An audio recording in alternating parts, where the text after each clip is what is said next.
Assalamualaikum warahmatullahi wabarakatuh. Jumpa lagi bersama saya Intan Nur Sofyani dengan NIM C1B023087. Baiklah, pada video kali ini saya akan membahas dampak manajemen kinerja terhadap organisasi. Sebelumnya, saya ingin berterima kasih kepada dosen pengampu manajemen kinerja, yaitu Ibu Dr. Sri Rosita SEMM. Tanpa berlama-lama, mari kita masuk ke videonya. Baiklah, di video sebelumnya saya sudah membahas materi konsep dasar manajemen kinerja dan juga sistem manajemen kinerja. Dari dua hal tersebut pasti tidak luput dari yang namanya dampak. Nah, pada video kali ini kita akan lebih fokus pada dampak manajemen kinerja terhadap organisasi. Langsung saja kita masuk dampak manajemen kinerja terhadap organisasi. Dampak yang pertama yaitu peningkatan efisiensi dan juga efektivitas organisasi, di mana manajemen kinerja ini dapat membantu organisasi dalam mengalokasikan sumber dayanya seperti waktu, anggaran, dan juga SDM secara lebih efisien dengan menetapkan target yang jelas dan juga memantau pencapaiannya. Bisa juga prosedur kerja yang terstandar itu dapat mengurangi tumpang tindih dan efisiensi birokrasi. Dampak yang kedua yaitu pencapaian tujuan yang strategis. Jadi kinerja individu dan tim itu dikaitkan langsung dengan visi dan misi organisasi melalui alat seperti balance scorecard. Dan juga organisasi dapat lebih fokus pada hasilnya seperti peningkatan kualitas pelayanan publik, bukan sekedar output administrasi saja. Dampak ketiga itu peningkatan akuntabilitas dan juga transparansi. Karena sistem evaluasi kinerja yang terstruktur itu menciptakan akuntabilitas pegawai dan unit kerja, misalnya melalui performance review dan juga umpan balik. Selanjutnya, pengukuran kinerja yang objektif itu dapat mengurangi praktik diskriminasi ataupun pungutan liar. Dampak selanjutnya atau yang keempat adalah penguatan budaya organisasi, di mana manajemen kinerja itu mendorong budaya kerjasama, inovasi, dan juga tanggung jawab melalui komunikasi yang terbuka antara pimpinan dan juga bawahan, dan juga penghargaan bagi kinerja yang unggul dan pembinaan bagi yang kurang optimal. Dan juga budaya distrust ataupun ketidakpercayaan, hal ini dapat berubah menjadi trust ketika kinerja seseorang itu diukur secara adil. Dampak yang terakhir itu adanya adaptasi terhadap perubahan. Jadi organisasi ini menjadi lebih responsif terhadap tuntunan eksternal, misalnya kebutuhan masyarakat, karena manajemen kinerja mereka sudah mencakup evaluasi. Selanjutnya, faktor situasional seperti perubahan regulasi dan teknologi. Hal ini dapat diantisipasi melalui pengembangan kompetensi SDM. Selanjutnya adalah tantangan yang mungkin dihadapi. Pertama, adanya resistensi dari pegawai dan budaya organisasi. Sebabnya, pegawai mungkin menganggap manajemen kinerja sendiri sebagai pengawasan yang ketat yang mengancam kenyamanan kerja. Dan juga budaya birokrasi yang kaku itu dapat menghambat partisipasi aktif dalam penilaian kinerja. Contohnya seperti pegawai menolak sistem evaluasi berbasis balance scorecard karena mereka merasa target ini tidak realistis. Atau juga contohnya pimpinan yang otoriter itu enggan menerima umpan balik dari bawahan. Tantangan kedua adalah ketidakjelasan standar dan indikator kinerja. Sebabnya adalah indikator kinerja ini terlalu umum, misalnya meningkatkan pelayanan, tapi tanpa adanya ukuran kuantitatif. Lalu sebab kedua, standar tidak disesuaikan dengan kapasitas unit kerja ataupun individu. Dampaknya, penilaian menjadi subjektif.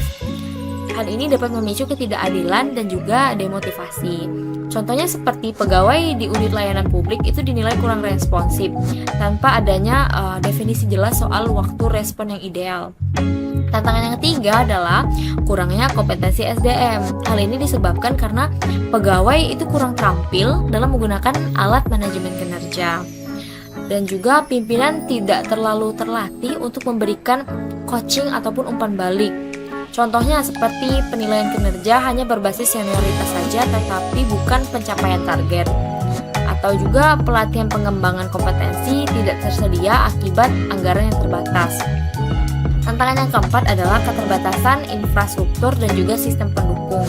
Hal ini disebabkan fasilitas kerja tidak ergonomis, contohnya komputer lambat, ruang kerja sempit yang dapat menghambat produktivitas, atau sistem yang digunakan itu tidak terintegrasi untuk memantau kinerja secara real time. Dampaknya, data kinerja ini tidak menjadi akurat atau terlambat dilaporkan. Contohnya seperti pegawai di dinas perizinan itu kesulitan memenuhi target proses cepat karena sistem online yang sering error.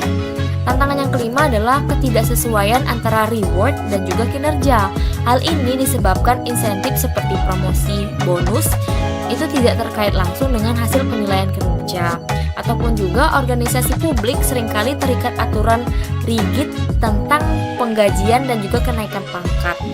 Contohnya seperti pegawai berkinerja tinggi tidak mendapatkan apresiasi, sementara yang kinerjanya rendah tetap naik pangkat karena masa kerjanya. Tantangan yang keenam adalah faktor eksternal yang tidak terkendali. Sebabnya perubahan regulasi pemerintah ataupun kondisi sosial, misalnya pandemi, hal ini dapat mengacaukan target kinerja.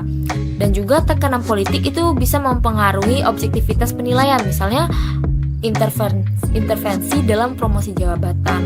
Contohnya, target meningkatkan kunjungan pelayanan kesehatan itu gagal akibat pembatasan sosial selama COVID-19. Yang terakhir, tantangannya adalah kurangnya komitmen dari seorang pimpinan. Sebabnya, biasanya manajemen puncak tidak konsisten dalam menerapkan sistem kinerja. Misalnya, evaluasi ini hanya sebatas formalitas saja, atau pemimpin tidak menjadi role model dalam budaya kinerjanya. Jadi dampaknya sistem manajemen kinerja ini dianggap sekadar proyek sesaat saja. Contohnya, pimpinan jarang memantau progres tim, tetapi menuntut hasil yang instan.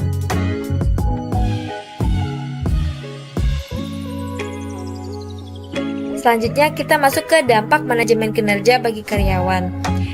Kita bahas ke dampak positifnya dahulu. Dampak positif yang pertama adalah meningkatkan kinerja individu. Jadi karyawan yang memiliki kejelasan tujuan atau tujuan yang jelas itu biasanya melalui tahap planning, perencanaan target yang realistis dan terukur. Contohnya seperti target pasar ataupun proyek yang dijelaskan itu jelas, sehingga karyawan ini tahu apa saja yang harus dicapai. Dampaknya, karyawan yang baik itu tergantung pada tahapan manajemen, termasuk perencanaan yang jelas. Dampak yang kedua adalah pengembangan kompetensi. Jadi tahap developing ataupun rewarding ini biasanya menyediakan pelatihan dan juga penghargaan untuk karyawan yang berkinerja tinggi. Contohnya, karyawan mendapatkan pelatihan keterampilan ataupun promosi jabatan. Dampaknya, karyawan dengan kompetensi tinggi ini akan terus meningkatkan kinerja mereka di organisasi secara keseluruhan. Dampak yang ketiga adalah motivasi dan kepuasan kerja. Jadi, reward tadi seperti kenaikan gaji ataupun penghargaan itu dapat memotivasi karyawan, dan juga dukungan emosional dan juga kerjasama dengan tim seperti saling support itu dapat menciptakan lingkungan kerja yang positif. Dampaknya, karyawan ini lebih dihargai, cenderung mereka itu lebih termotivasi lagi untuk bekerja terhadap organisasi dan juga mereka bisa loyal. Dampak yang terakhir itu adalah umpan balik yang positif. Jadi tahap review ataupun appraising itu memberikan evaluasi objektif untuk perbaikan kinerja. Dampaknya dari kritik membangun itu membantu karyawan memahami kekurangan dan mendapat meningkatkan diri. Kita masuk ke dampak negatifnya. Yang pertama adanya tekanan dan stres. Biasanya disebabkan oleh target yang terlalu ambisius ataupun tidak realistis dalam tahap planning. Contohnya karyawan mungkin bisa stres jika targetnya tidak sesuai dengan kapasitas sumber daya yang ada. Yang kedua, resistensi terhadap evaluasi. Penyebabnya, karyawan merasa dinilai secara tidak adil jika sistem appraising subjektif. Dampaknya, kurangnya transparansi dalam penilaian kinerja itu dapat memicu konflik. Dampak yang ketiga adalah ketergantungan pada reward eksternal. Penyebabnya, karena terlalu banyak mengandalkan imbalan seperti bonus, hal ini dapat membuat karyawan kehilangan motivasi dalam diri mereka untuk bekerja. Dampaknya, karyawan mungkin hanya bekerja untuk hadiah, bukan untuk berkomitmen pada organisasi.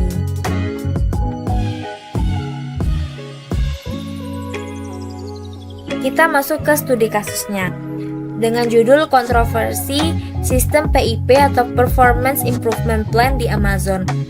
Dilatar belakangi oleh Amazon menerapkan PIP sebagai bagian dari budaya kerja berkinerja tinggi atau high performance culture, di mana sistem ini dirancang untuk meningkatkan produktivitas karyawan dengan kinerja di bawah ekspektasi, diberi waktu 3 bulan untuk memperbaiki diri atau menghadapi pemutusan hubungan kerja ataupun PHK.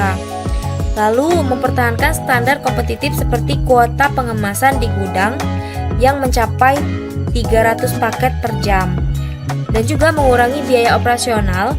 Jadi PIP ini dianggap sebagai cara yang efisien untuk memfilter karyawan yang tidak sesuai dengan dinamika perusahaan. Selanjutnya adalah masalah yang dihadapi. Masalah pertama yaitu dampak negatif yang terjadi pada karyawan. Terjadinya turnover tinggi di mana dilaporkan mencapai 150% per tahun, terutama di divisi gudang dan IT itu mengalami stres dan mereka merasa ketidakpastian karir akibat sistem PIP tadi. Dan juga kesehatan mental karyawan ini terganggu, di mana banyaknya karyawan yang mengeluh kecemasan kronis dengan beberapa kasus burnout, bahkan upaya bunuh diri di lokasi kerja.